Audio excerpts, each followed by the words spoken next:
Hello साथियों, कैसे हैं आप लोग। पढ़ाई में तो मन लग नहीं रहा होगा आप लोगों का, क्योंकि छुट्टियां बहुत ज़्यादा हो गई हैं और इंतज़ार कर रहे हैं कि परीक्षा की डेट आए तब पढ़ेंगे। तो सोच लीजिए, कुछ लोग ऐसे भी हैं जो निरंतर तैयारी में लगे हुए हैं। तो ये बताइए, सिलेक्शन आपका होगा या उनका होगा। बरसाती मेढक मत बनिए, क्योंकि एग्ज़ाम आया तब पढ़ना स्टार्ट कर दिए तो सरकारी नौकरी इतनी आसान नहीं कि 1 महीने पढ़कर सिलेक्शन पा लिया जाए। मन को समझाइए और पढ़ाई में ध्यान लगाइए। बुरा लगे तो कोई बात नहीं, और अगर बात सही लगी हो तो आइए शुरू करते हैं कि आज की क्लास। और वेलकम है आपका अपने परिवार तैयारी स्टेशन में। आज लेकर आए हैं आपके लिए 10 ऐसे ज़बरदस्त प्रश्नों का संकलन जो आपके 50 प्रश्नों को कंप्लीट करेंगे। तो प्रश्नों की व्याख्या को जरूर सुने और कमेंट करके बताएं कि आपने कितने प्रश्न सही किए हैं। और हाँ, इन प्रश्नों को करने के बाद आपको लगेगा कि वाकई में प्रश्नों में दम है। चलिए शुरू करते हैं। आज के पहला प्रश्न है, देखिए आज का पहला प्रश्न है कि 10 डिग्री चैनल जल डमरू मध्य, 10 डिग्री चैनल जिसको जल डमरू मध्य कहते हैं, किन दो द्वीपों अथवा स्थानों को अलग करता है। ऑप्शन नंबर 1 दिया है मिनिकॉय और मालदीव। ऑप्शन नंबर 2 दिया है लक्षद्वीप और मिनिकॉय। सी दिया है लघु अंडमान और कार निकोबार, और दिया है तमिलनाडु और श्रीलंका। आप लोगों को हम 5 सेकंड का समय देंगे ताकि आप भी अपने प्रश्नों का उत्तर जो है सोच लें, ठीक है। और लास्ट में कमेंट में ज़रूर बताइएगा ईमानदारी से, क्योंकि माइनस मार्किंग है इसमें, तुक्का मत लगाइएगा कि आपने कितने प्रश्नों को हल किया है, ठीक है। तो इसका जो सही आंसर होगा ऑप्शन नंबर सी, ठीक है। इसका सही आंसर होगा option number C. 10 degree channel लघु अंडमान और कार निकोबार को अलग करता है। कैसे, यहाँ पर देखिए, यह यहाँ पर ऐसे भारत है और यहाँ पर जो है अंडमान निकोबार द्वीप समूह है, ठीक है।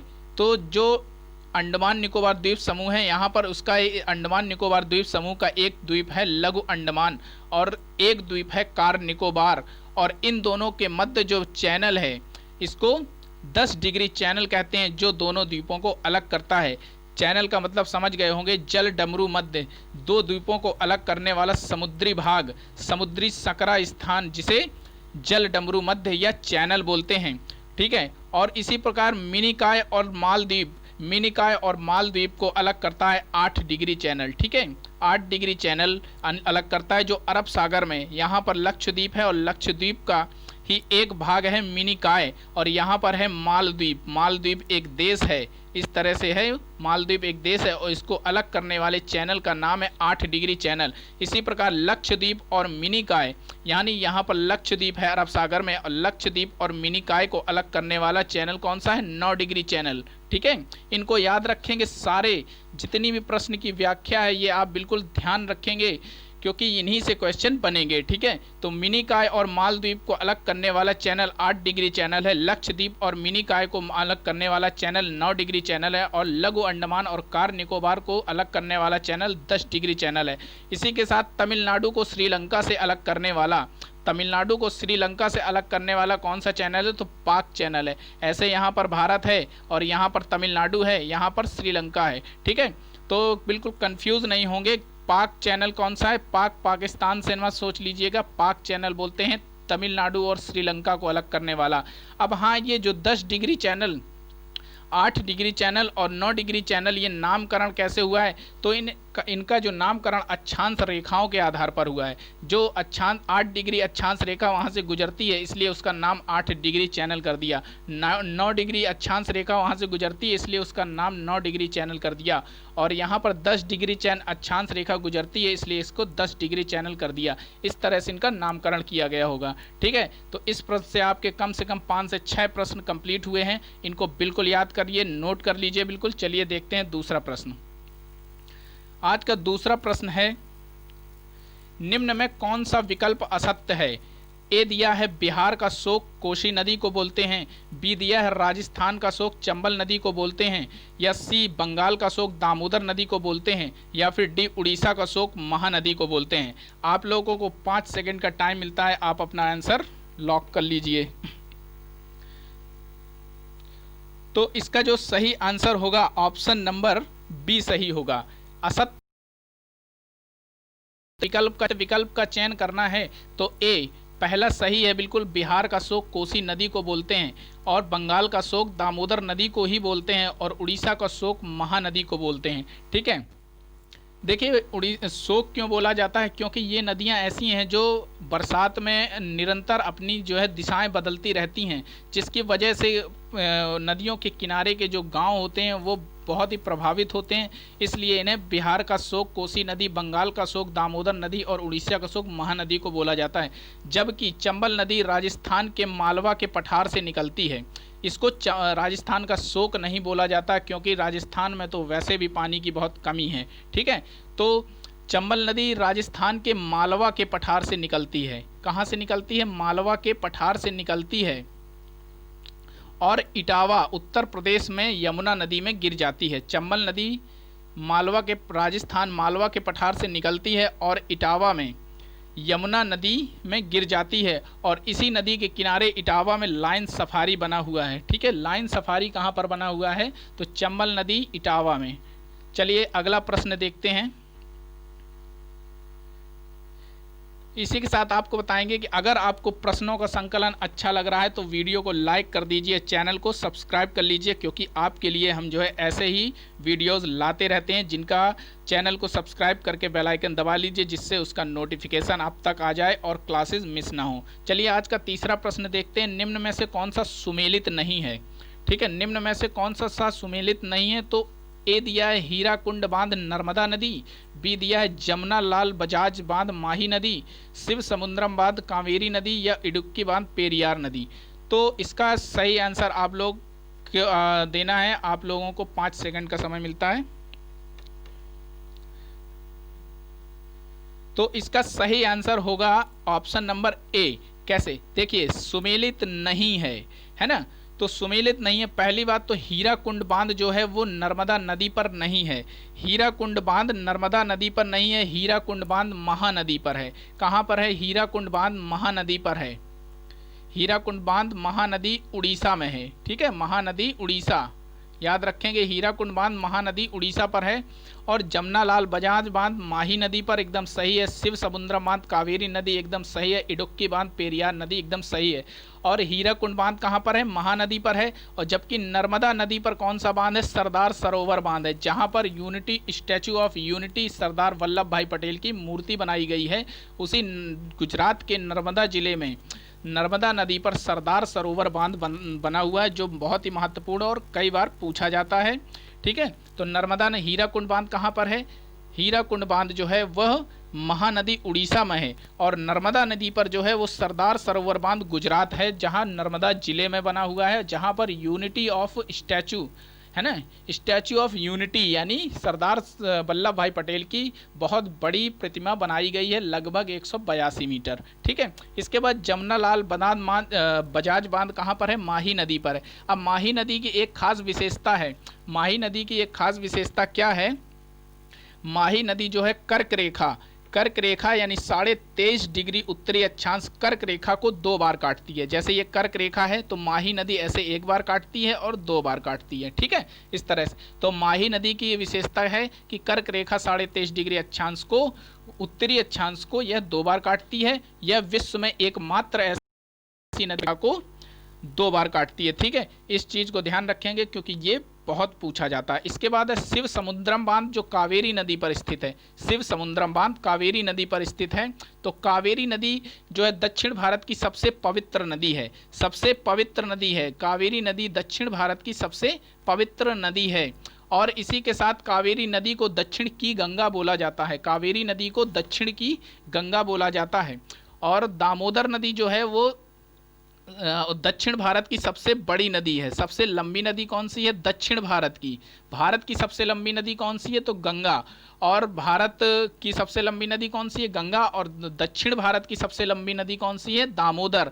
और दामोदर को दक्षिण गंगा बोला जाता है। देखिए बिल्कुल कंफ्यूज मत होइएगा, दामोदर को दक्षिण गंगा बोला जाता है, जबकि कावेरी को दक्षिण की गंगा बोला जाता है। की का अंतर है। ठीक है, और कावेरी नदी दक्षिण भारत की सबसे पवित्र नदी है। ठीक है, और शिव समुद्रम बांध कावेरी नदी पर बना हुआ है। इडुक्की बांध कहाँ पर है? पेरियार नदी। पेरियार नदी केरल में है। ठीक है, पेरियार नदी केरल में है और इडुक्की बांध जो है पेरियार नदी पर केरल में बना हुआ है। पेरियार नदी की एक विशेषता यह है कि वहाँ पर प्रत्येक वर्ष नौका दौड़ का आयोजन होता है। ठीक है, ये क्वेश्चन पूछा जाता है कि कौन सी नदी है जहाँ पर नौका दौड़ का आयोजन होता है, तो वह पेरियार नदी केरल में होता है। ठीक है, और शिव समुद्रम बांध जो बना हुआ है ऑप्शन नंबर सी में, शिव समुद्रम बांध जो है वह तमिलनाडु में बना हुआ है। ठीक है, और जमनालाल बजाज बांध जो है शिव समुद्रम बांध, ठीक है, यह माही नदी पर है और शिव समुद्रम बांध जो है कावेरी नदी पर है। ठीक है, चलिए अगला प्रश्न देखते हैं। तो इसका सही आंसर हमने बताया था सुमेलित नहीं तो हीराकुंड बांध वाला। ठीक है, हीराकुंड बांध माही नदी, नर्मदा नदी पर सरदार सरोवर बांध। ठीक है, चलिए अगला प्रश्न देखते हैं। आपको उम्मीद है कि आपको प्रश्नों को करने में मज़ा आ रहा होगा, क्योंकि बहुत ही मेहनत से जो है अपनी नोट्स से इसको 3 से 4 घंटे इस पीडीएफ को बनाने में लगा है हमें। ठीक है, एक एक ऑप्शन को इस प्रकार रखा गया है ताकि आपके जो है ज़्यादा से ज़्यादा प्रश्नों को इसमें संकलित किया जा सके। तो चलिए अब प्रश्न नंबर 7 है, निम्न में सबसे प्राचीन बंदरगाह कौन सा है? निम्न में सबसे प्राचीन बंदरगाह कौन सा है? तो देखते हैं कि क्या है, आप अपना आंसर सोच लीजिए।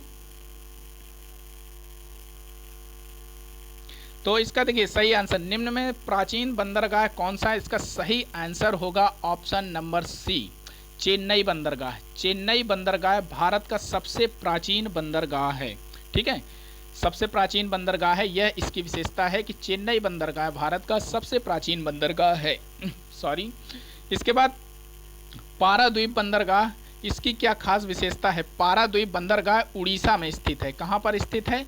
उड़ीसा में स्थित है।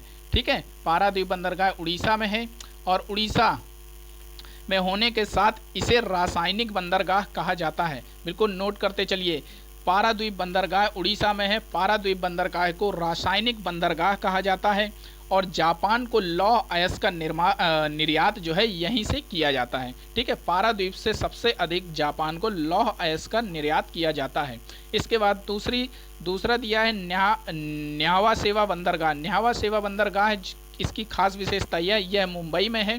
न्यावा सेवा बंदरगाह यह मुंबई में है और इसकी खास विशेषता यह है कि यह एक कृत्रिम बंदरगाह है जो भारत का सबसे बड़ा कृत्रिम बंदरगाह है। लेकिन भारत का सबसे बड़ा बंदरगाह मुंबई बंदरगाह है। मुंबई में 2 बंदरगाह हैं, एक मुंबई बंदरगाह और न्यावा सेवा बंदरगाह। और न्यावा सेवा बंदरगाह कृत्रिम बंदरगाह है जो भारत का सबसे बड़ा कृत्रिम बंदरगाह है। इसका चेन्नई सबसे प्राचीन बंदरगाह है और विशाखापट्टनम बंदरगाह आंध्र प्रदेश में है।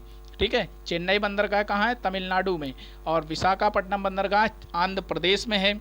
यह भारत का सबसे गहरा बंदरगाह है। ठीक है, इसकी खास विशेषता यह है कि यह भारत का सबसे गहरा बंदरगाह है। ठीक है, चलिए अगला प्रश्न देखते हैं। प्रश्न नंबर 5 दिया गया है कि सूर्य के बाद पृथ्वी के सबसे नज़दीक कौन सा तारा है? सूर्य के बाद पृथ्वी के सबसे नज़दीक कौन सा तारा है? ऑप्शन दिया है ध्रुव तारा, बी दिया है प्रॉक्सिमा सेंचुरी, सी दिया है टाइटन या फिर डी दिया है गैनीमेड। आप लोग आंसर करेंगे। तो देखिए इसका सही आंसर होगा सूर्य के सबसे नज़दीक कौन सा तारा है। ठीक है, सूर्य के बाद पृथ्वी के सबसे नज़दीक कौन सा तारा है, प्रश्न पर ध्यान दीजिएगा। तो इसका सही आंसर होगा option number B, Proxima Centauri. देखिए अगर प्रश्न आता है कि पृथ्वी का सबसे नज़दीक कौन सा तारा है, तो पृथ्वी का सबसे नज़दीक तारा जो होगा वो कौन सा होगा? सूर्य। ठीक है, इसमें प्रश्न दिया है कि सूर्य के बाद सबसे कौन सा नज़दीक तारा है, तो उसका नाम है प्रॉक्सिमा सेंचुरी। ध्रुव तारा मत लगाइएगा, ध्रुव तारा सबसे चमकीला दिखता है, लेकिन प्रॉक्सिमा सेंचुरी सबसे नज़दीक है पृथ्वी के सूर्य के बाद। ठीक है, अगर पूछेगा पृथ्वी का सबसे नज़दीक तारा तो सूर्य के बाद पृथ्वी का सबसे नज़दीक तारा प्रॉक्सिमा सेंचुरी। और ध्रुव तारा का जो खासियत है वो क्या है, देखते हैं कि पृथ्वी के उत्तरी गोलार्ध से 24 घंटे देखा जाता है।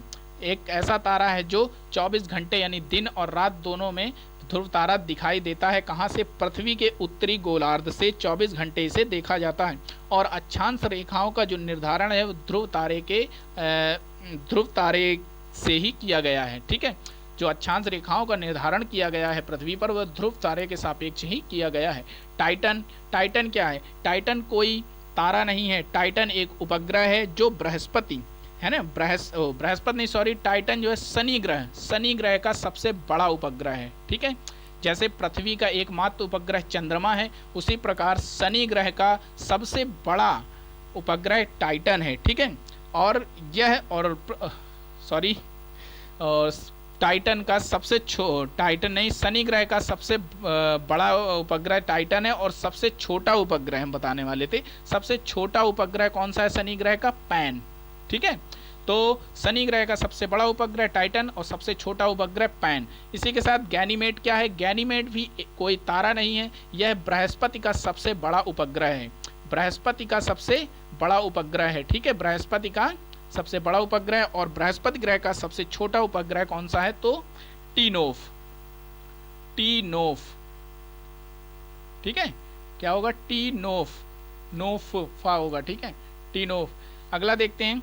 तो देखिए, ध्रुव तारे के बारे में जान लिया, प्राकेजमा सेंचुरी इसका सही आंसर होगा। इसके बाद टाइटन जो है शनि ग्रह का सबसे बड़ा उपग्रह है, और सबसे छोटा उपग्रह शनि ग्रह का कौन सा है? पैन। और गैनीमेड क्या है? गैनीमेड बृहस्पति ग्रह का सबसे बड़ा उपग्रह है, और बृहस्पति ग्रह का सबसे छोटा उपग्रह टीनोफ है। ठीक है, अगला प्रश्न देखते हैं।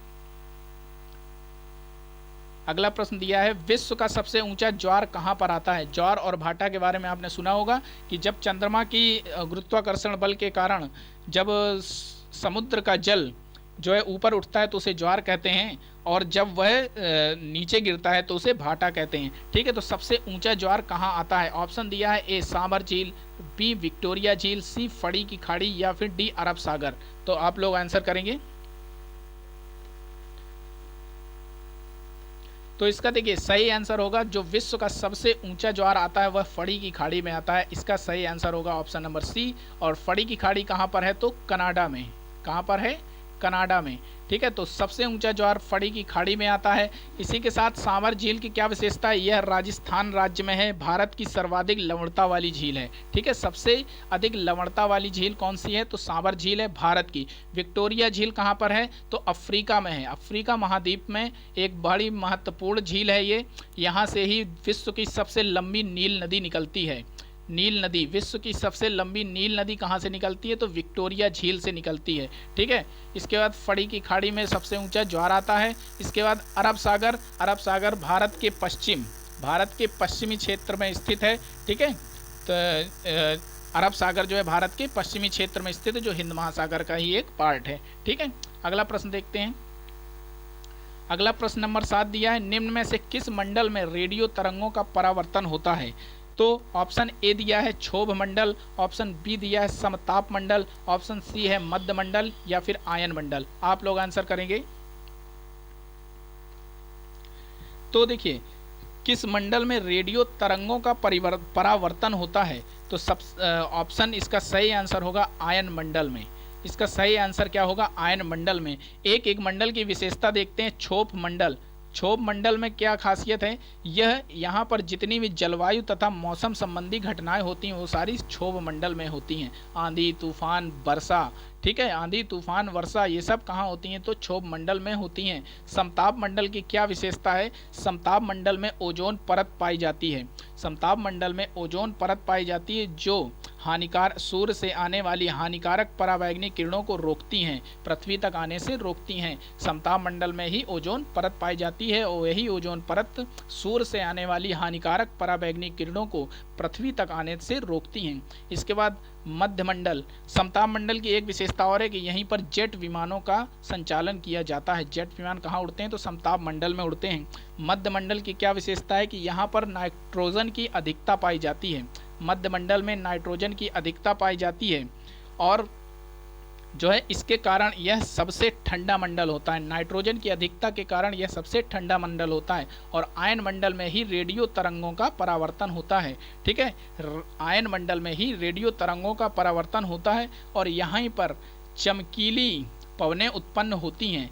आयन मंडल में चमकीली पवनें उत्पन्न होती हैं, जिन्हें ध्रुवीय ज्योति कहा जाता है। ये ध्रुवों से दिखाई देती हैं चमकती हुई, इसलिए इसे क्या कहते हैं? ध्रुवीय ज्योति के नाम से जाना जाता है। ठीक है, तो इसका सही आंसर होगा ऑप्शन नंबर डी। चलिए अगला प्रश्न देखते हैं। प्रश्न नंबर 8 दिया हुआ है। प्रश्न नंबर 8 दिया है कि सबसे विश्व का सबसे बड़ा द्वीप समूह कौन सा है? ऑप्शन ए दिया है ग्रीनलैंड, ऑप्शन बी है इंडोनेशिया, ऑप्शन सी है बोर्नियो या फिर डी है मेडागास्कर। तो आप लोग आंसर करेंगे। तो देखिए, विश्व का सबसे बड़ा द्वीप समूह कौन सा है? विश्व का सबसे बड़ा द्वीप समूह है इंडोनेशिया। ठीक है, बिल्कुल ध्यान रखेंगे, हमने विश्व का सबसे बड़ा द्वीप नहीं पूछा है। प्रश्न में विश्व का सबसे बड़ा द्वीप नहीं पूछा गया है, जबकि द्वीप समूह पूछा गया है। ठीक है, तो विश्व का सबसे बड़ा द्वीप समूह इंडोनेशिया है, जबकि विश्व का सबसे बड़ा द्वीप कौन सा है? विश्व का सबसे बड़ा द्वीप है ग्रीनलैंड। ठीक है, विश्व का सबसे बड़ा द्वीप कौन सा है? ग्रीनलैंड। एकमात्र द्वीप का अगर पूछेगा तो ग्रीनलैंड है। और ग्रीनलैंड पर किसका कब्जा है? डेनमार्क का कब्जा है। यह अटलांटिक महासागर में है। ग्रीनलैंड विश्व का सबसे बड़ा द्वीप है। इस पर डेनमार्क का कब्जा है और अटलांटिक महासागर में है। इंडोनेशिया विश्व का सबसे बड़ा द्वीप समूह है, मतलब कि कई 100 द्वीपों से मिलकर ये बना हुआ है द्वीप समूह इंडोनेशिया देश, इसलिए यह द्वीप समूह है और यह हिंद महासागर में स्थित है और यह विश्व का सबसे बड़ा द्वीप समूह है। बोर्नियो क्या है? बोर्नियो हिंद महासागर में स्थित है, जो इंडोनेशिया द्वीप समूह का ही एक हिस्सा है। बोर्नियो इंडोनेशिया द्वीप समूह का ही एक हिस्सा है और बोर्नियो इंडोनेशिया द्वीप समूह का सबसे बड़ा द्वीप है। ठीक है, और मेडागास्कर क्या है? यह हिंद महासागर का सबसे बड़ा द्वीप समूह नहीं, द्वीप है। हिंद महासागर का सबसे बड़ा द्वीप कौन सा है? मेडागास्कर। ठीक है, अटलांटिक का सबसे बड़ा कौन हो गया? जो विश्व का भी है, ग्रीनलैंड। ठीक है, इस तरह से आप लोग याद रखेंगे इन सब। ये चारों ऑप्शन जो है बहुत महत्वपूर्ण है, इन्हीं से प्रश्न बनते हैं। तो चलिए आगे बढ़ते हैं। अगर आपने चैनल को सब्सक्राइब ना किया हो तो अभी भी कर लीजिए, क्योंकि आगे आने वाली क्लासेस आपको मिलती रहेंगी और मिस नहीं होंगी। ठीक है, अगला प्रश्न नंबर 9 देखते हैं। उगते सूरज का देश किसे कहा जाता है? उगते सूरज का देश किसे कहा जाता है? तो ऑप्शन दिया है जापान, ब्रिटेन, श्रीलंका या पाकिस्तान। 5 सेकंड का समय आपको मिलता है। तो देखिए, इसका सही आंसर होगा उगते सूरज का देश। उगते सूरज का देश बोलते हैं जापान को। इसका सही आंसर जापान है। प्रश्नों की व्याख्या पर ध्यान दीजिए, प्रश्नों को स्किप मत करिए। ठीक है, तो जापान देश है। अब जापान को उगते सूरज का देश पूछते हैं, कई बार पूछा हुआ क्वेश्चन है, मोस्ट इंपॉर्टेंट क्वेश्चन है। ठीक है, और ब्रिटेन को क्या बोलते हैं? तो डूबते सूरज का देश बोलते हैं। डूबते सूरज का देश किसे बोलते हैं? ब्रिटेन को बोलते हैं। अगला श्रीलंका को पूर्व का मोती बोला जाता है। श्रीलंका को क्या बोलते हैं? पूर्व का मोती बोलते हैं। ठीक है, श्रीलंका को पूर्व का मोती बोला जाता है। और पाकिस्तान को क्या बोलते हैं? नहरों का देश बोलते हैं। पाकिस्तान को क्या बोलते हैं? नहरों का देश पाकिस्तान बोलते हैं। तो एक एक करके देखेंगे। जापान को उगते सूरज का देश बोलते हैं, ब्रिटेन को डूबते सूरज का देश बोलते हैं, श्रीलंका को पूर्व का मोती बोलते हैं और पाकिस्तान को नहरों का देश बोलते हैं, क्योंकि पाकिस्तान में सर्वाधिक नहरें पाई जाती हैं। तो इसका सही आंसर क्या था? Option number A, Japan. चलिए अगला प्रश्न देखते हैं, और बहुत ही महत्वपूर्ण प्रश्न, आज का लास्ट प्रश्न है ये। विश्व का सबसे ठंडा मरुस्थल कौन सा है? विश्व का सबसे ठंडा मरुस्थल कौन सा है? ऑप्शन दिया है सहारा मरुस्थल, गोबी मरुस्थल, थार मरुस्थल या तकला मकान मरुस्थल। आपको 5 सेकंड का समय दिया जाता है। तो देखिए, विश्व का जो सबसे ठंडा मरुस्थल है वह है ऑप्शन नंबर बी, गोबी मरुस्थल। ठीक है, तो एक एक करके देखते हैं कि सहारा मरुस्थल जो है वह विश्व का सबसे बड़ा मरुस्थल है और यह अफ्रीका महाद्वीप में स्थित है। विश्व का सबसे बड़ा मरुस्थल सहारा मरुस्थल है और यह अफ्रीका महाद्वीप में स्थित है। और नील नदी सहारा मरुस्थल को बीच से 2 भागों में बांटती है। ठीक है, इसके बाद गोबी मरुस्थल विश्व का सबसे ठंडा मरुस्थल है, जो मंगोलिया देश में स्थित है। कहाँ पर है? मंगोलिया देश में स्थित है, चीन के उत्तर में। ठीक है, इसके बाद थार मरुस्थल भारत का एकमात्र मरुस्थल है, जो राजस्थान, गुजरात राज्यों में पाया जाता है। थार मरुस्थल भारत का एकमात्र मरुस्थल है, जिसे थार का मरुस्थल कहा जाता है। अगला है तकला मकान मरुस्थल। तकला मकान मरुस्थल यह भी एक शीत मरुस्थल है, जो गोबी मरुस्थल के बाद आता है। ठीक है, सबसे शीत कौन सा है? गोबी मरुस्थल है। और तकला मकान भी एक शीत मरुस्थल की श्रेणी में आता है, जो चीन में स्थित है। ठीक है, शीत मरुस्थल है और चीन में स्थित है। तो आपको जो है प्रश्न जो है पसंद आए होंगे। वीडियो को लाइक करके सब्सक्राइब कर लीजिए, चैनल को बेल आइकन दबा लीजिए, जिससे आने वाली सारी अपडेट्स और इसी तरह की महत्वपूर्ण क्लासेस आपको उपलब्ध हो जाएं और उसका नोटिफिकेशन आप तक पहुंच जाए। तो मिलते हैं अपने नेक्स्ट वीडियो में। Thanks for watching, bye.